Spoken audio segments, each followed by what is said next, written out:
নমস্কার বন্ধুরা, খাদ্যলোভীর পেজে আপনাদেরকে অনেক স্বাগত জানাই। আজকে চলে এসেছি দই পনিরের রেসিপি নিয়ে। সম্পূর্ণ নিরামিষ একটি রেসিপি।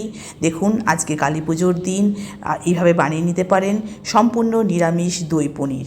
এর জন্য প্রথমেই যে কড়াইতে করব তার মধ্যে বেশ কিছুটা পরিমাণ টক দই নিয়েছি। নিয়ে নিলাম কাসুরি মেথি, লঙ্কার গুঁড়ো, নুন, জিরে গুঁড়ো, ধনে গুঁড়ো। সবটা দেওয়ার পরে দেখুন পনিরগুলো পিস পিস করে কেটে রেখেছিলাম সেটা দিলাম। দিয়ে দিলাম বেশ কিছুটা পরিমাণ ফ্রেশ ক্রিম, আর দিয়ে দিলাম বেশ কিছুটা পরিমাণে গোলমরিচের গুঁড়ো, ছোটো এলাচ আর দারচিনি। সবটা দেওয়ার পরে গোটা কয়েকটা গোলমরিচও আমি দিয়ে দিলাম। আর দিলাম বেশ কিছুটা পরিমাণ তেল নিয়ে গরম করে নিয়েছিলাম কড়াইয়ে, সেটা ওর মধ্যে ওপর থেকে দিয়ে সম্পূর্ণ ভালো করে মাখিয়ে নিয়ে এটাকে আমি ম্যারিনেট করতে রেখে দিলাম 10 মিনিটের জন্য। 10 মিনিটের জন্য আমি এটাকে চাপা দিয়ে রেখে দিয়েছি। মনে রাখবেন, যে কড়াইয়ে রান্না করবেন সেই কড়াইতেই করবেন।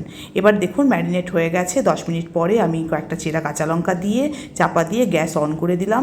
কিছুটা পরিমাণ হয়ে যাওয়ার পরেই দেখুন এবার হয়ে এসছে।